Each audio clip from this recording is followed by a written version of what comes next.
ዘመኑ አስፈሪ ቢሆንም የጌታ ጸጋ አላነሰንም። ዲያብሎስ ቢራቀቅ በጥቅ አይተኛም እኛን የሚጠብቅ። ዘመኑ አስፈሪ ቢሆንም የጌታ ጸጋ በጌታችንና በመድኃኒታችን በኢየሱስ ክርስቶስ ስም በድጋሜ ሰላም እላችኋለሁ። በመላው ኢትዮጵያ ያላችሁ በዓለም በአፍሪካ ቅዱሳን እንደምን አላችሁ? የእግዚአብሔር አምላካችን ስም የተመሰገነ ይሁን። ሁላችንም በያለንበት ጠብቆ እዚህ ያደረሰንን ጌታ እጅግ አድርጌ አመሰግናለሁኝ። እንግዲህ ጸጋን እየተከፋፈልን ያለንበት የመወያያ የመማሪያ ዋና ርዕሳችን የራእይ መጽሐፍ ነው። በየመሐከሉ አንዳንድ አዳዲስ ነገሮች ካሉ እንዲሁ እናያለን። እንግዲህ የራእይን መጽሐፍ ባለፈው ጊዜ ጀምረን ራእይ ምዕራፍ 1ን አየን፣ ምዕራፍ 2ን አየን፣ ራእይ 3ን አይተን ወደ መጨረሻው ፊላዴልፊያንና የሎዶቅያንን ቤተክርስቲያን ትምህርት ለማየት አቆብቆበን ነው ያቆምነው። እሱን ዛሬ እንቀጥላለን። እንግዲህ ወደ ኋላ መለስ ለማለት እንዲሁ ስለ ራእይ መጽሐፍ መናገር የምፈልገው እውነት አለ። እንግዲህ ሮሜ 15:4ን አንርሳ። የተጻፈ ሁሉ ለትምህርታችን ተጽፏል ይላል። ቅዱሳት መጽሐፍት ከእግዚአብሔር ባሪያዎችና ከመንፈስ ቅዱስ ጋር አስተማሪዎች ናቸው። እንግዲህ እኛ አሁን በደረስንበት 66ቱ ቅዱሳት መጽሐፍት በመጽሐፍ ቅዱስ መልክ የተጠረዙልን እነሱ የእግዚአብሔር ቃል ናቸው፣ እስትንፋሰ መለኮት አለባቸው ብለን ነው ምናምነው። የራእይ መጽሐፍም እንደዛው አንዳንድ አከራካሪ ነገሮች ቢኖሩም ግን የራእይን መጽሐፍ በደንብ አድርገን እንደው ስንመለከተው በዓለም ላይ የሚከናወነውን ነገር ስናይ የዓለምን አካሄድ ከማንኛቸው ማለት ነው ከ65ቱ የመጽሐፍ ቅዱስ መጽሐፍት ውስጥ በአንደኛ ደረጃ ፕላስ ካረግን ችግር የለኝም። በአንደኛ ደረጃ የዚህን ዓለም ሁኔታ የሁለቱንም ማለት ነው የዓለማውያንንም የቤተ ክርስቲያንንም ያሉበትን የህይወት እንቅስቃሴ ኩልል አድርጎ የሚያሳይ መጽሐፍ የራእይ መጽሐፍ ነው። ይሄን ምናልባት እንግዲህ ስናገር የመጀመሪያ ነው። ከዚህ በፊት ብዙ አልተናገርኩበትም። በተለይ የራእይ መጽሐፍ 13ኛውን ምዕራፍ እንግዲህ ወደፊት ተንትነን እንመለከተዋለን። ብዙ ነገሮች በዚህ መሃል ነው ያሉት፣ ገና አልተከናወኑም። ቀዳሚ የሆኑ ለትንቢቱ መፈጸም ቀዳሚ የሆኑ ልምምዶች በተወሰነ ደረጃ የሚታዩበት መጽሐፍ ይሄ ራእይ። መንፈሱ ግን ባለፉት 2 ዓመታት ማለት ነው ባለፉት 2000 ዓመታት በምድራችን ላይ የተከናወኑ ነገሮች በዚህ በራእይ መጽሐፍ ውስጥ እናገኛቸዋለን። አሁን ቸርች ከተነጠቀች በኋላ በተለይ ከራእይ ምዕራፍ 4 ጀምሮ በተለይ ከ6ኛው ጀምሮ እስከ 19ኛው ምዕራፍ ያለውን ስንመለከት በተለይ በትሪቢሌሽን ፔሪየድ በመከራው ዘመን የሚሆኑት ነገሮች ነው የሚያሳየው። እንግዲህ የራእይ መጽሐፍ በ5 ይከፈላል ብለናል። ከ1 እስከ 3 የመግቢያና የቤተ ክርስቲያን ዘመን ነው። ምዕራፍ 4 እና 5 ቤተ ክርስቲያን በሰማይ አለፍ ብሎ ግን የቤተ ክርስቲያን አካል ተጨማሪ የበጉ ሚስት የሚባሉት ክፍሎች ያሉበት በራእይ መጽሐፍ ውስጥ አለፍ ብለን እናያለን። ጎላ ባለመልኩ ደግሞ ክፍል 3 ላይ ያለው ከራእይ 6 እስከ 19 ያለው የመከራው ዘመን ወይም የእግዚአብሔር ፍርድ በአመፀኛውና በጠማማው ትውልድ ላይ የሚገለጥባቸው መንገዶች ነው። የ20ኛው ምዕራፍ የሺህ ዓመት መንግስትን ስርዓት ነው የሚያሳየው። 21ኛውና 22ኛው ምዕራፍ የመጨረሻውን የዘላለም ህይወት ከአዲስ ሰማይና አዲስ ምድር ጋር በተያያዘ ያለውን ነው የሚያሳየው። እንግዲህ ከ1 እስከ 3 4 እና 5 ከ6 እስከ 19 ራእይ 20 ለብቻ 21 እና 22 እንደዚህ በቅደም ተከተል የራእይን መጽሐፍ ካጠና ነው በጣም የተሻለ። እንግዲህ በ7 በ8ም ይከፍሉታል። እኔ በ5 ከፍዬ ብናጠናው በጣም ግሩም ነው እላለሁ። ራእይ 13ን ለብቻ ማውጣት ይቻላል። በተለይ ራእይ 11 12 እና 13ን ለብቻ አውጥቶ ከእስራኤልና ከአውሬው ታሪክ ጋር አያይዞ ማቅረብም ይቻላል። እንግዲህ የአጠናን ስልቶች የተለያዩ ናቸው። የተሻለውን ግን ቅደም ተከተል የሆነውን ነገር ብናይ መልካም ነው እላለሁ። እንግዲህ ባለፈው የአምስቱን ከሰባቱ ቤተክርስቲያናት ውስጥ የአምስቱን አይተናል። ዛሬ የፊልደልፊያን ቤተክርስቲያን ታሪክ እናንብና ራእይ ምዕራፍ 3 ላይ ከቁጥር 7 ጀምሮ ምዕራፍ 3:7 በፊልደልፊያም ወዳለው ወደ ቤተክርስቲያን መልአክ እንዲህ ብለህ ጻፍ፣ የዳዊት መክፈቻ ያለው የሚከፍት የሚዘጋም የሌለ የሚዘጋ የሚከፍትም የሌለ ቅዱስና እውነተኛ የሆነው እርሱ እንዲህ ይላል፣ ስራህን አውቃለሁ። እነሆ በአንተ ፊት የተከፈተ በር ሰጥቼሃለሁ፣ ማንም ሊዘጋው አይችልም። ኃይልህ ምንም ትንሽ ቢሆን ቃሌን ጠብቀሃልና ስሜንም አልካድክም። እነሆ አይሁድ ሳይሆኑ አይሁድ ነን ከሚሉ ነገር ግን ከሚዋሹ ከሰይጣን ማህበር አንዳንዶችን እሰጥሃለሁ። እነሆ መጥተው በእግሮች ፊት ይሰግዱ ዘንድ እኔም እንደወደድኩ ያውቁ ዘንድ አደርጋቸዋለሁ። ቁጥር 10 ላይ የትዕግስቴን ቃል ስለጠበቀ እኔ ደግሞ በምድር ላይ የሚኖሩትን ይፈትናቸው ዘንድ በዓለም ሁሉ ላይ ሊመጣ ካለው ከፈተናው ሰዓት እጠብቅሃለሁ። እነሆ በቶሎ ብዬ እመጣለሁ። ማንም አክሊል እንዳይወስድብህ ያለህን አጽንተህ ያዝ። ድል የነሳው በአምላኬ መቅደስ አምድ እንዲሆን አድርገዋለሁ። ወደፊትም ከዚያ ከቶ አይወጣም። የአምላኬን ስምና የአምላኬን ከተማ ስም ማለት ከሰማይ ከአምላኬ ዘንድ የምትወርደውን አዲሲቱን ኢየሩሳሌምን አዲሱንም ስሜን በእርሱ ላይ እጽፋለሁ። መንፈስ ለአብያተ ክርስቲያናት የሚለውን ጆሮ ያለው ይስማ ይላል። እንግዲህ ፊልደልፊያ የሚለውን ስንመለከት አዴልፎስ ከሚለው አዴልፎስ ወንድማማችነት እህትማማችነት ከሚለው ከግሪክ ቃል ጋር የተያዘ ትርጉም አለው። እቺ ቤተክርስቲያን ከሰባቱ ቤተክርስቲያናት ውስጥ አንደኛይቱ ናት እና መልእክቱን ሲያስተላልፍ እንግዲህ ሁሉም ለሰባቱም ቸርቾች እንደተደረገ ለፊልደልፊያ ቤተክርስቲያን ደግሞ 4 ነጥቦች እዚህ ጋር የክርስቶስ ኢየሱስን ማንነት የሚገልጡ ቅዱስ፣ እውነተኛ፣ የሚዘጋ፣ የሚከፍት፣ የዳዊት መክፈቻ ያለው በሚል ክርስቶስ ኢየሱስን እዚህ ጋር ይገልጠዋል። እንግዲህ ምንድነው አሁን ይሄ የዳዊት መክፈቻ ያለው የሚለው ቃል ምን ነው የሚያመለክተን? ምንድነው በውስጡ የያዘው መክፈቻ የሚለው ነገር ምንድነው? እሱ በተለይ እንግዲህ ይሄ አሁን በተለይ ሐዋርያት ሥራ ምዕራፍ 2 25 ላይ እስቲ ሄደን እናንብብ። ሐዋርያት ሥራ ምዕራፍ 2 ቁጥር 25 ጀምሮ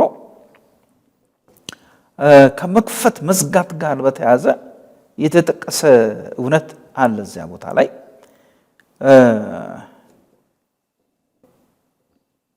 ቁጥር 24 እግዚአብሔር ግን የሞትን ጣር አጥፍቶ አስነሳው፣ ሞት ይዘው ዘንድ አልቻለምና። ቁጥር 25 ሐዋርያት ሥራ 2:25 ላይ ዳዊት ስለ እርሱ እንዲህ ይላልና ጌታን ሁልጊዜ በፊቴ አየሁት፣ እንዳልታወህ በቀኜ ነውና፣ ስለዚህ ልቤን ደስ አለው፣ ልሳኔም ሐሴት አደረገ። ደግሞ ሥጋዬ በተስፋ ያድራል፣ ነፍሴን በሲኦል አትተዋትምና ቅዱስንም መበስበስ ያይ ዘንድ አትሰጠውም። አሁን ይሄ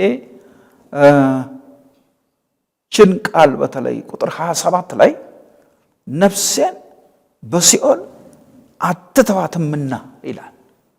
አሁን ወደ ራእይ ከዚህ ፊት ምዕራፍ 1 ላይ በእርግጥ አብራርተነዋል። ራእይ ምዕራፍ 1 ቁጥር 17 ላይ ስናይ ሐዋርያው ዮሐንስ የክርስቶስ ኢየሱስን ክብር ባየ ጊዜ ሲወድቅ ክርስቶስ ኢየሱስ ከመውደቁ ጋራ ከፍርሃቱ ጋራ በተያያዘ የተናገረው ንግግር አለ። አሁን ቁጥር 18 ላይ ያው 17 ይጀምራል። ባየሁትም ጊዜ እንደሞተ ሰው ሆኜ ከእግሩ በታች ወደቅሁ፣ ቀኝ እጁንም ጫንብኝ፣ እንዲህም አለ፣ አትፍራ፣ ፊተኛውና መጨረሻው ሕያው እኔ ነኝ። ሞቼም ነበሩ፣ እነሆም ከዘላለም እስከ ዘላለም ድረስ ሕያው ነኝ ይልና የሞትና የሲኦል መክፈቻ አለኝ ይላል። የሞትና የሲኦል መክፈቻ አለኝ። አሁን ክርስቶስ ኢየሱስ ለፊልዴልፊያ ቤተክርስቲያን ራሱን ከገለጠባቸውና ካስተዋወቀባቸው መንገዶች ውስጥ አንዱ የሚከፍት እና የሚዘጋ መሆኑ። ይከፍታል ክርስቶስ ኢየሱስ፣ ይዘጋል። ከዘጋው የሚከፍት የለም፣ ከከፈተው የሚዘጋ የለም። አሁን ዝቅ ብሎም ስንመለከት አሁን ቁጥር 8 ላይ ስራህን አውቃለሁ፣ እነሆ በአንተ ፊት የተከፈተ በር ሰጥቻለሁ፣ ማንም ሊዘጋው አይችልም። አሁን ይሄ ለሎዶቅያ ቤተክርስቲያን ይሄ መልእክት ሲተላለፍ የመክፈትና የመዝጋት ነገር ትልቁ ከሞትና ከሲኦል ምንነትና ማንነት ጋር የተያዘው ትልቁ ማለት ነው። አሁን ጌታ ኢየሱስ ክርስቶስ በልዩ ልዩ መንገድ ለሐዋርያቱ ራሱን ገልጧል። መጨረሻ ላይ ግን እዚህ ጋር በጣም የሰዎችን ልጆች ያንቀጠቀጠ የሚያስፈራ አውራ ነገር ምንድነው ተብሎ ሲጠየቅ የሞትና የሲኦል ነገር ነው። ጌታ ኢየሱስ ክርስቶስን ከሰማየ ሰማያት ወደ ምድር እንዲወርድ ያደረገው ነገር ምንድነው ተብሎ ቢጠየቅ በመሞት ሞትን ድል ለማድረግ እንዲችል በስጋ ለምንድን ነው ስጋ የለበሰው ጌታ? በስጋ ለምን ተገለጠ? ከድንግል ማርያም መንፈስ ሆኖ ለዘላለም የኖረው አምላክ የሆነው ክርስቶስ ኢየሱስ ሎጎስ የሆነው ቃል የሆነው በድንግል ማርያም ማህፀን ውስጥ መግባትና ማደር አድሮ በስጋ መገለጥ ለምን አስፈለገው ተብሎ ሲጠየቅ ለረጅም ጊዜ 4000 ዓመታት እንበል በብሉይ ኪዳን 4 ሚሊዮንም ካለ እኔ አልጨቃጨቅም፣ እሱ ጋር አንጨቃጨቅም። ግን የሞትና የሲኦል መክፈቻ ክርስቶስ ኢየሱስን ሞትን ድል አድርጎ መነሳቱ ስላልተረጋገጠ በብሉይ ኪዳን የሞትና የሲኦል መክፈቻ በሰይጣን እጅ ነው። ይሄ ደግሞ በጣም ብዙ ሰዎችን አንቀጥቅጧል። አንቀጥቅጥ ማለት ነው የሞትና የሲኦል ነገር አንቀጥቅጥ፣ የማንቀጥቀጥ ሰዎችን በረአድ የመምታት ኃይል አለው።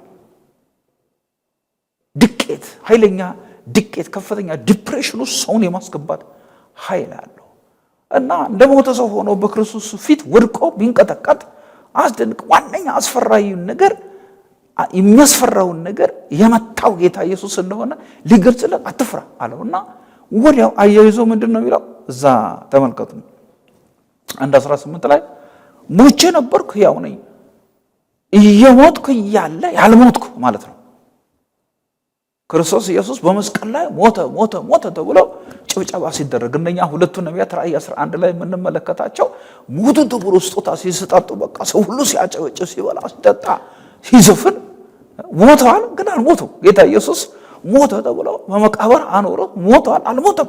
በስጋው ሞተዋል፣ በመንፈሱ ግን ወደ ብሉይ ኪዳን ቅዱሳን ወደ አብርሃም እቅፍ ነው ሄደው። ይሄው ነው ሪያሊቲ። ይሄው የመንፈሳዊው ዓለም ሚስጥር መክፈቻና መዝጊያ ያለው ስለ መንፈሳዊ ዓለም በትክክል ማብራራት፣ መግለጥ፣ ማስተማመር፣ መተረክ፣ መናገር የሚችል ጌታ ኢየሱስ ብቻ ነው። በመላው ዓለም ያላችሁ እንግዲህ በካቶሊክ ውስጥም በኦርቶዶክስ ውስጥም በፕሮቴስታንቱም እየገባ ነው። አሁን ሙስሊሞች ወገኖችም አላችሁ። ስለ መዳን ካሰባችሁ ብቸኛው የመዳን ቁልፍ ያለው ጌታ ኢየሱስ ብቻ ነው። መንግሥተ ሰማያት መግባት ከፈለጋችሁ ሌላ መዳኛ የለም። መንግሥተ ሰማያት መግቢያውን በር የሚከፍት እሱ ነው። በር ስለሆነ እሱ ራሱ ማለት ነው። እውነተኛ የበጎች በር እሱ ነው። በሱ ነው የሚገባው። በሱ በኩል ይገባል። ምክንያቱም አሁን ዮሐንስ 16 ላይ ስንመለከት ክርስቶስ ኢየሱስ ሰማያ ሰማያትን አልፎ ደመና ከዓይናቸው ሰውራ ተቀበለችው አይደለም የተባለው? ዘልቆ የሄደ ማለት ነው። የሄደ እሱ ነው። መክፈቻው አለው። ሌሎችንም ማስገባት የሚችል እሱ ነው። ስለዚህ በመላው ዓለም ይሄን መልእክቴን የምታደምጡ በእግዚአብሔር መልክና አምሳል የተፈጠራችሁ በልዩ ልዩ ሃይማኖት ውስጥ ያላችሁ የሌላችሁም እግዚአብሔር የለም የምትሉም ራሳችሁና እንዳታታድሉ ተጠንቀቁ። ግን ራሳችሁ ወዳችሁ መጥፋት ስለማትፈልጉ ወደ አዳኙ ወደ ክርስቶስ ለመግባት የሞትና የሲኦል መፈቻ ያለው ብቸኛው ማንነት እየስላችሁ የሞትና የሲኦል መክፈቻ ያለው ብቸኛ ማንነት ጌታ ኢየሱስ ክርስቶስ ነው። ከክርስቶስ ኢየሱስ ሌላ ድነትን ለሰው ልጆች መስጠት የሚችል ማንም የለም። ማንም አይችልም፣ ማንም የለም ማለት ነው። እና አሁን የተከፈተ በር ሰጥቻለሁ ይለዋል ቁጥር 8 ላይ። አሁን እንግዲህ ጌታ ኢየሱስ በጣም የሚያሳስበው ነገር ምንድነው? እዚህ ቦታ ላይ ይሄ ቁጥር 8 ወረድ ብሎ ኃይልህ ምንም ትንሽ ቢሆን ቃሌን ጠብቀሃልና ስሜን አልካድክም። አንደኛ የጌታን ቃል ላለመጠበቅ ፈተና የሚሆን አንድ፣ ሁለተኛ ስሙን ለመካድ ፈተና የሚሆን ነገር ምንድነው ተብሎ ቢጠየቅ የኃይል ማለት ነው። የፊልደልፊያ ቤተክርስቲያን ግን ይሄን ያሸነፈች ነች። አሁን በየቦታው በፕላስቲክ ቤት ውስጥ አምልኮ የምታካሂዱ ወንድሞችና እህቶች የቤተክርስቲያን መሪዎች አላቸው አይደለም? ኃይላቸው አነስተኛ ስለሆነ የገንዘብ ኃይል ስላነሳቸው አይደለም። ሐዋርያ እንደሚባል ነብይ እንደሚባል አገልጋይ ቅቡዕ እግዚአብሔር ሰው የሚባሉ ጎላ ባለ መልኩ ልዩ ልዩ ጸጋ ስጦታዎች የሚገለጥባቸው ወገኖች ስለሌሉ አይደለም። ግድ የላቸው። የኃይላችሁ ማነስ ዲስኳሊፋይ አድርጋችሁ መሰረታዊ ነገር ስሙን የመጠበቁ ነገር ነው። አሁን እንግዲህ ምክንያቱም ቤተክርስቲያን ኃይሏ አነስተኛ ቢሆንም ቸርች እስከተባለች ድረስ በሩ ተከፍቶላታል። በሩ ተከፍቷል፣ ማንም አይዘጋውም ማለት ነው። ስለዚህ የኃይል ማነስ ያለባችሁ በገንዘብ በኩል ኃይላችሁ አነስተኛ የሆነ፣ በአገልጋይ በኩል ኃይላችሁ አነስተኛ የሆነ፣ በህንፃ ግንባታ በኩል ኃይላችሁ አነስተኛ የሆነ፣ በምዕመናን ቁጥር ኃይላችሁ አነስተኛ የሆነ ግድ የላችሁ። ኳሊቲ ጠብቁ እንጂ በብዛት ጉዳይ መጨነቅ አያስፈልግም። በእርግጥ ኢኮኖሚካል ነገሩ በጣም አስፈላጊ ነው እና ለዚች ለፊልደልፊያ ቤተክርስቲያን የሚናገረው ይሄ ነው። ይሄ ማን ነው? እሱ የሚከፍት የሚዘጋ። በጣም የሚገርም አሁን ወደ ዘፍጥረት 7 ላይ ስንሄድ አሁን መርከቡን ስራ አለው እግዚአብሔር አይደል? መርከቡን ምን አድርጋ ነው? ስራ አለው። አሁን መርከቡን ሰራ። ፍጥረታት ሁሉ መርከቡ ውስጥ ከገቡ በኋላ የመርከቡን በር አጥብቀህ ዝጋ አላለውም። ኖህን ራሱ ምን አደረገው? ዘጋው። በቃ ለምንድን ነው ኖህና ከኖህ ጋር የነበሩትን እንደዛ ጡንቻ የነበራቸው በመርከቡ ሰባራ ኤክስፐርት የነበሩትን የኖህ ልጆች እኛ ጀግና ልጆች በደንብ አድርጋችሁ አጥብቃችሁ በዚህ ወጥቶ እንዲህ አድርጋችሁ አጥብቃችሁ ማንም ሊከፍተው በማይችል መልኩ ዝጉት ለምን አላለም? በቃ ስልጣን ከዘጋ ዘጋ ማለት ነው። እግዚአብሔር የተመሰገነ ከዘጋ ዘጋ ማለት ነው። እና በዚህ በምድር ገጽ ላይ ስትኖሩ ወንድሞችና እህቶች ህይወታችሁ ለክርስቶስ ኢየሱስ ከሰጣችሁ ወደፊት የምትሄዱበት መንገድ እግዚአብሔር እየመራችሁ እንደሆነ አትዘንጉ። የተከፈተ ነገር ትደርሱበታላችሁ። ያለ ጊዜው ግን እንዳንቸኩል መጠንቀቅ አለብን። እንግዲህ ይሄ ጌታ ኢየሱስ ቅዱስ ነው፣ እውነተኛ ነው። አሁን ለምሳሌ ይዘጋል ብለን ካልን ሌላው ሊከፍት ይችላል ብለን እንዳንጠራጠር የሚከፍት የሚዘጋ ብሎ ያለው እውነተኛ ነው። ቃሎቹ የታመኑ ናቸው። ቅዱስ ነው። ቅዱስና እውነተኛ የሆነው ነው የሚከፍትና የሚዘጋ ሌላ ይሄን ማድረግ አይችልም ማለት ነው። ወደ ቁጥር 9 ላይ ስንሄድ እነሆ አይሁድ ሳይሆኑ አይሁድ ነን ከሚሉ ነገር ግን ከሚዋሹ ከሰይጣን ማህበር አንዳንዶቹን እሰጥሃለሁ። እነሆ መጣው በእግሮች ፊት ይሰግዱ ዘንድ እኔም እንደወደድኩ ያውቁ ዘንድ አድርጋቸዋለሁ። በጣም የሚገርም ነው። ለምንድን ነው የሚሉት? አይሁድ አይደሉም እኮ እነሱ፣ በቃ ኮምፕሊትሊ አይደሉም። አንደኛ በቤተ ክርስቲያን አመራር ላይ ያላችሁ ቅዱሳን መሪዎችም ተማሪዎችም አገልጋዮችም ተገልጋዮችም መሪ አገልጋዮች አገልጋይ መሪዎች የሆናችሁ በቤተ ክርስቲያን ያላችሁ እዚህ ቁጥር 9 ላይ ልታተኩሩበት የሚገባ አይደሉም። ኳሊቲው የላቸውም፣ ብቃት የላቸውም፣ ችሎታ የላቸውም። እነሱ አይደሉም፣ አይሁድ አይደሉም።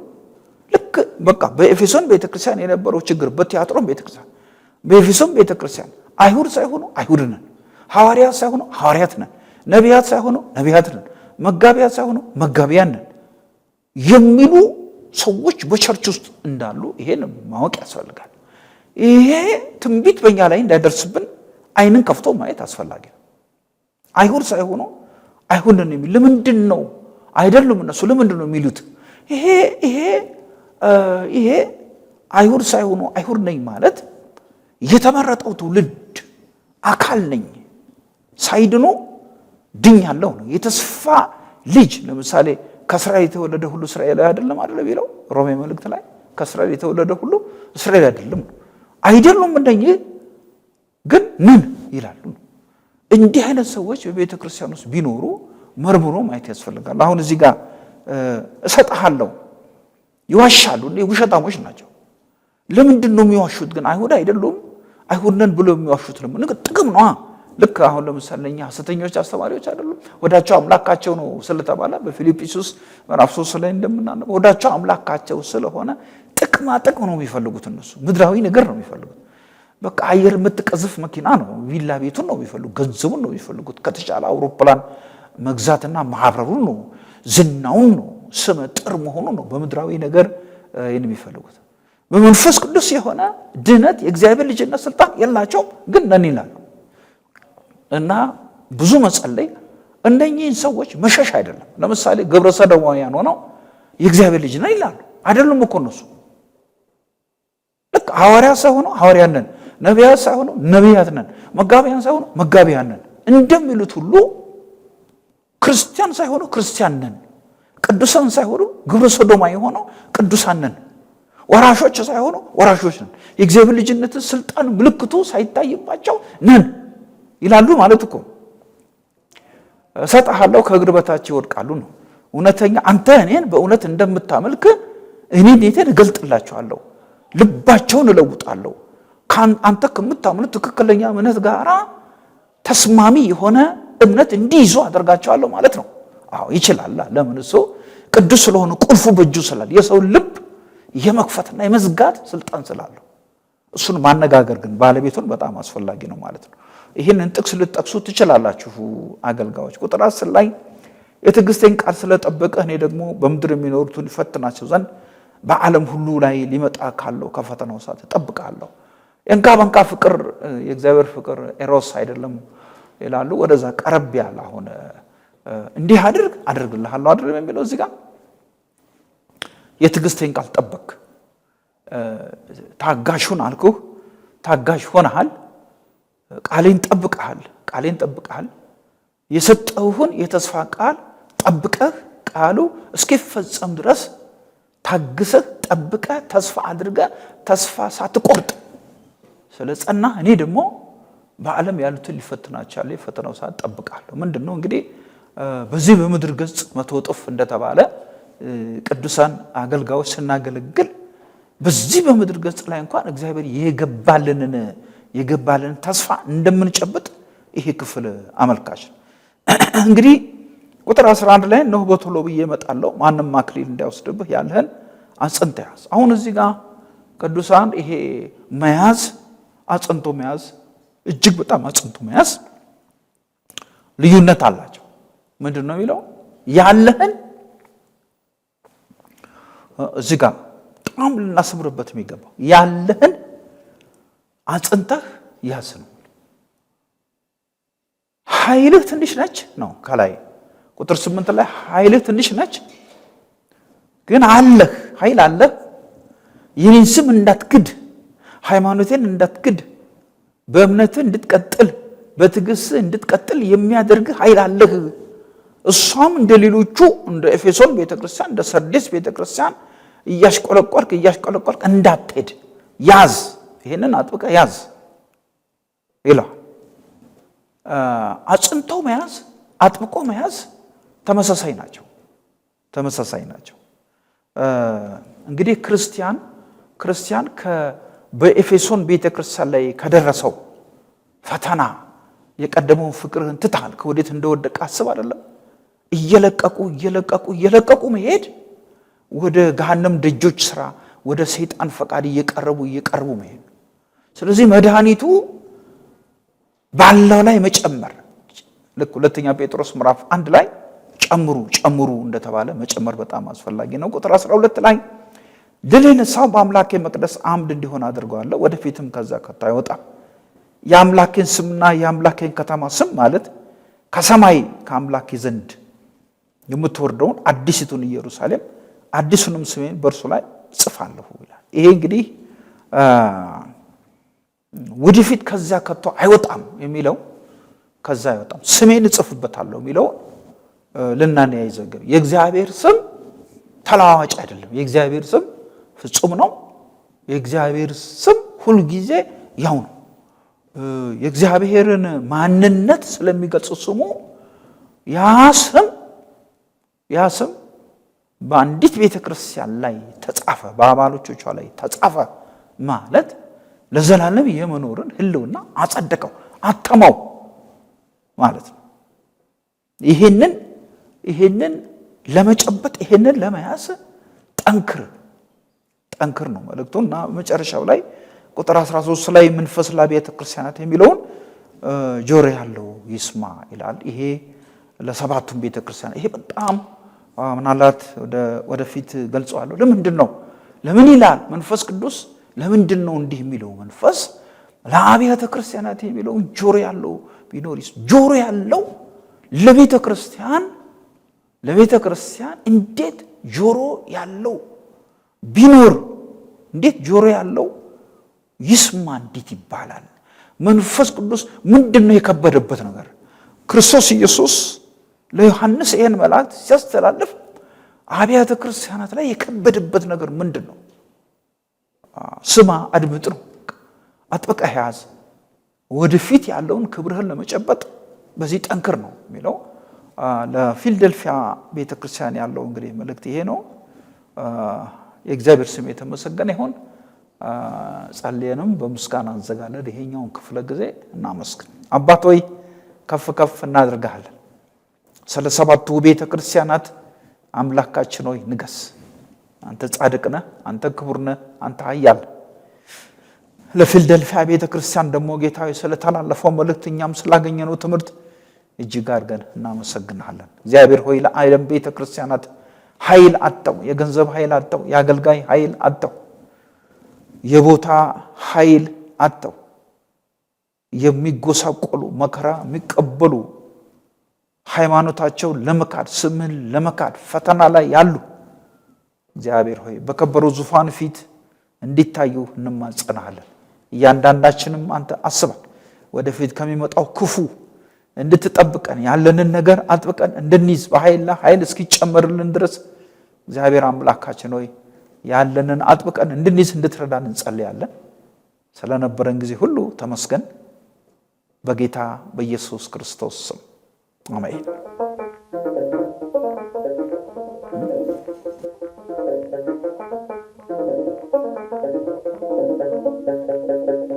ዘመኑ አስፈሪ ቢሆንም የጌታ ጸጋ አላነሰንም ዲያብሎስ ቢራቀቅ ቢመጥቅ አይተኛም እኛን የሚጠብቅ ዘመኑ አስፈሪ ቢሆንም የጌታ ጸጋ